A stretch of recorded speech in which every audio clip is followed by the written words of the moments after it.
നമസ്കാരം. കേരളത്തിൽ നിന്നും ഒരു AC ട്രെയിൻ വാടകയ്ക്കെടുത്ത് CPI നേതാക്കൾ ഡൽഹിക്ക്. കേന്ദ്ര സർക്കാരിനെതിരായ പ്രതിഷേധ മാർച്ചിലേക്ക് സഖാക്കളെ എത്തിക്കാനാണ് AC ട്രെയിൻ ബുക്ക് ചെയ്തത്. അഡ്വാൻസായി 9 ലക്ഷം രൂപ പാർട്ടി റെയിൽവേക്ക് നൽകിക്കഴിഞ്ഞു. ഡൽഹി പരിപാടിക്ക് പോകുമ്പോൾ സഖാക്കൾക്കായി ബോഗികളാണ് ബുക്ക് ചെയ്യുക പതിവ്. ഈ പതിവ് തെറ്റിച്ചാണ് ഒരു AC ട്രെയിൻ അപ്പാടെ തന്നെ ബുക്ക് ചെയ്തത്. പരിപാടി വിജയിപ്പിക്കണമെങ്കിൽ സഖാക്കളെ എത്തിക്കണം. പണം നോക്കി നിന്നാൽ കാര്യമില്ല എന്ന് ബോധ്യമായതിനാലാണ് ട്രെയിൻ തന്നെ ബുക്ക് ചെയ്ത് കേരളത്തിലെ രാഷ്ട്രീയ നേതൃത്വത്തെ CPI ഞെട്ടിച്ചത്. സെപ്റ്റംബർ 1 ഡൽഹിയിൽ CPIയുടെ പ്രതിഷേധ പരിപാടി നടക്കുന്നത്. അതിനാണ് ട്രെയിൻ വാടകയ്ക്കെടുത്ത് ഒരുക്കങ്ങൾ നടത്തുന്നത്. കേരളത്തിൽ നിന്നും ഒരു രാഷ്ട്രീയ പാർട്ടി ആദ്യമായാണ് ഒരു ട്രെയിൻ തന്നെ വാടകയ്ക്കെടുത്ത് പാർട്ടി പ്രവർത്തകരെ ഡൽഹിയിൽ എത്തിക്കുന്നത്. 18 കോച്ചുകളുള്ള AC ട്രെയിനാണ് വാടകയ്ക്കെടുത്തിരിക്കുന്നത്. കേരളത്തിൽ നിന്നും 1500 പേരെയാണ് ഡൽഹിയിൽ എത്തിക്കുന്നത്.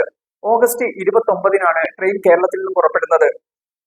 കൊച്ചുവേളിയിൽ നിന്നാണ് യാത്ര തുടങ്ങുന്നത്. 31 ഡൽഹിയിലെത്തും. 1 പ്രതിഷേധ മാർച്ച്.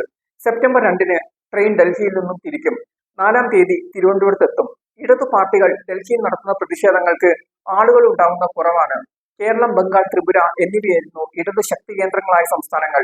ഇതിൽ ത്രിപുരയും ബംഗാളും CPM-ൽ നിന്ന് BJP പിടിച്ചെടുത്തിരിക്കുകയാണ്. മമതയുടെ ആക്രമണം ഭയന്ന് ബംഗാളിലെ സഖാക്കളെല്ലാം BJP ആയി മാറിയിട്ടുമുണ്ട്. പതിറ്റാണ്ടുകളായി ബംഗാൾ ഭരിച്ച CPM-ന് ഇക്കുറി ഒരു സീറ്റാണ് നിയമസഭാ തെരഞ്ഞെടുപ്പിൽ ലഭിച്ചത്. ഇവിടെയെല്ലാം ആധിപത്യം CPM-നായിരുന്നു. CPIക്ക് ഈ സംസ്ഥാനങ്ങളിൽ നിന്നും ആളെ എത്തിക്കുക എളുപ്പവുമല്ല. ഇന്ത്യയിലെ അവസാനത്തെ ഇടത് കച്ചിത്തുരുമ്പുകളിൽ ഒന്നായ കേരളത്തിൽ നിന്ന് വേണം CPIക്കും CPM-നുമെല്ലാം സഖാക്കളെ ഡൽഹിയിൽ എത്തിക്കാൻ.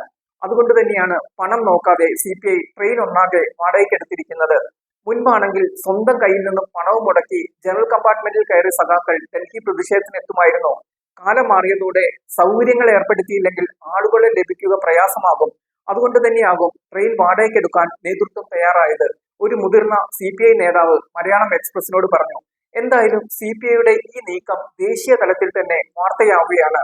മാറുന്ന കാലത്തിനൊപ്പം ചുവടുവെച്ച് CPI എന്തായാലും മുന്നോട്ട് തന്നെയാണെന്ന് ട്രെയിൻ വാടകയ്ക്കെടുത്തുള്ള ഈ നീക്കവും തെളിയിക്കുന്നു.